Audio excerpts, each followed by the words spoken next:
15वीं शताब्दी की बात है।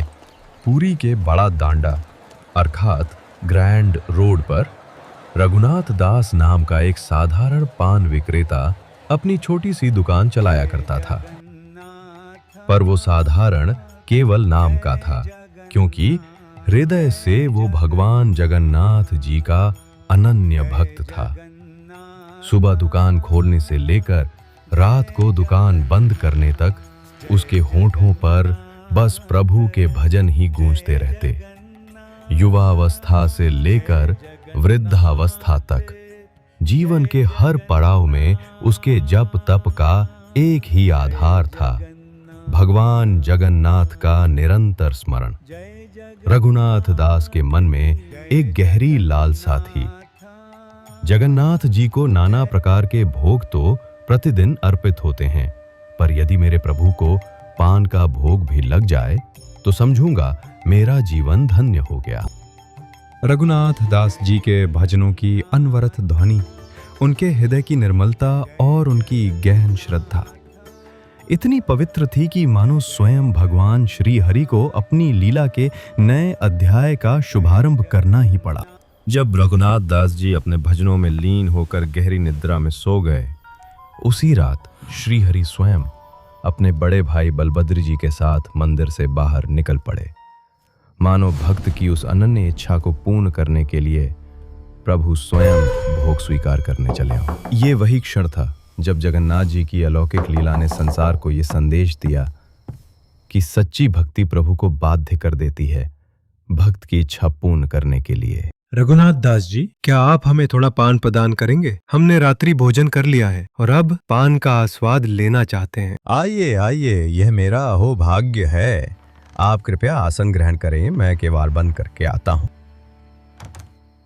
भगवान और भक्त का यह संवाद देवलोक में सभी देवगण अत्यंत उत्सुकता और आनंद के साथ श्रवण कर रहे थे। लीजिए, ये पान प्रस्तुत करता हूं। नहीं, ये वाला तो और भी उत्तम है। ये कोई साधारण घटना नहीं थी। स्वयं भगवान अपने भक्त के हाथों से भोग ग्रहण कर रहे थे। इस अद्भुत दृश्य को देखकर संपूर्ण देवलोक हर्ष और आनंद से झूम उठा। पान का स्वाद लेकर मन प्रसन्न हो गया। अब हमें आज्ञा दे रघुनाथ दास जी। इतना कहकर भगवान मंदिर की ओर प्रस्थान कर गए, उनके पीछे श्रद्धा और भक्ति की एक अमिट छाप छोड़ते हुए। भगवान और भक्त का ये अद्भुत प्रेम अनेक दिनों तक इसी प्रकार चलता रहा। अब तो स्थिति ऐसी हो गई थी कि यदि प्रभु आने में तनिक भी विलंब करते तो रघुनाथ दास जी स्वयं उन्हें लेने मार्ग पर निकल पड़ते।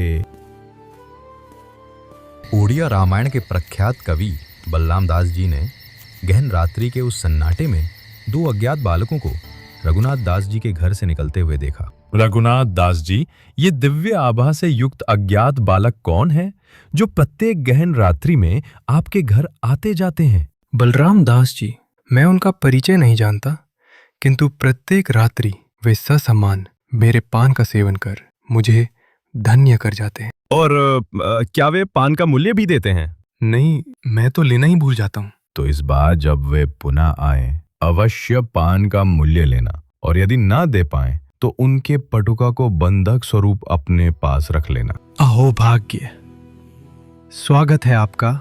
आज कुछ महत्वपूर्ण बातें भी करनी। हे परम बालकों, भले ही मैं आपको प्रत्यक्ष ना जानूं, पर आप पर मेरा असीम प्रेम है। अब तक तो मैंने पान का मूल्य कभी नहीं मांगा, पर क्या आज आप इसे देने की कृपा करेंगे? वर्तमान में हमारे पास देने के लिए धन नहीं है, पर कल हम आपके लिए भरपूर धन ला कर देंगे।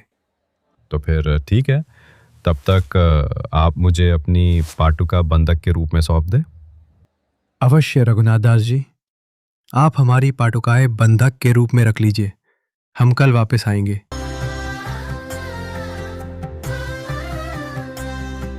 और ये लीजिए हमारी पाटुकाएं।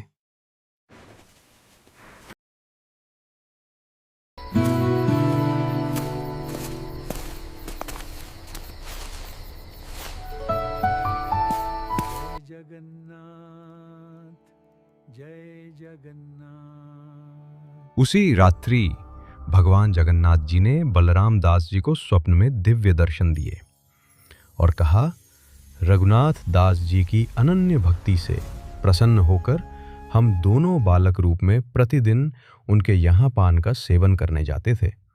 हमारी पवित्र पाटुकाएं रघुनाथ दास जी के पास सुरक्षित है। आप प्रातःकाल राजा के पास जाएं, सारा वृतांत सुनाएं और हमारे प्रत्येक भोजन के उपरांत पान का भोग अर्पित करने की पवित्र व्यवस्था सुनिश्चित करें। परंतु अगली सुबह जब मुख्य पुजारी को भगवान की पाटुकाएं दिखाई नहीं दी तो वो क्रोधित हो उठे और चीखते हुए पूछा, कौन है ये चोर? परंतु कोई पाटुकाएं क्यों चुराएगा? चुराना ही होता तो ठाकुर जी के मूल्यवान आभूषण चुराता। बलराम दास जी प्रातःकाल राजा गजपति पुरुषोत्तम देव के दरबार की ओर प्रस्थान कर गए। राजा गजपति पुरुषोत्तम देव जी ने आदेश दिया कि चोर को शीघ्र पकड़कर घोर दंड दिया जाए।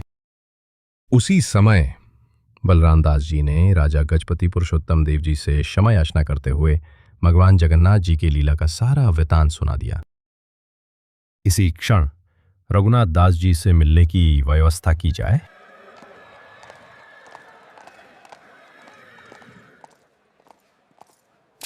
रघुनाथ दास जी, क्या कल रात दो युवक अपनी पाटुकाएं बंधक रखकर आपके पास गए थे? यदि हाँ, तो कृपया उन पाटुकाओं को लेके आइए। आप धन्य हैं रघुनाथ दास जी, ये पाटुकाएं स्वयं भगवान जगन्नाथ जी की हैं। रघुनाथ दास जी शांत हो जाए, आइए मंदिर चलते हैं। जय राधा मधवा कुंज बिहारी।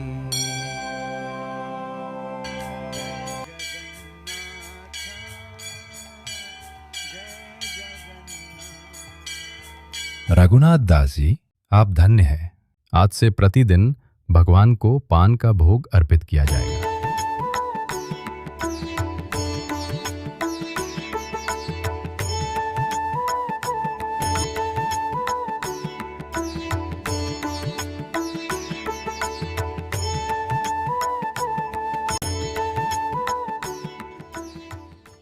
भगवान की असीम कृपा, उनका करुणामय सागर और रघुनाथ दास जी की सरल, निर्मल एवं अविरल भक्ति की शक्ति ने उन्हें सदा सदा के लिए अमर कर दिया। जय जगन्नाथ, जय जगन्नाथ, जय जगन्नाथ, जय जगन्नाथ।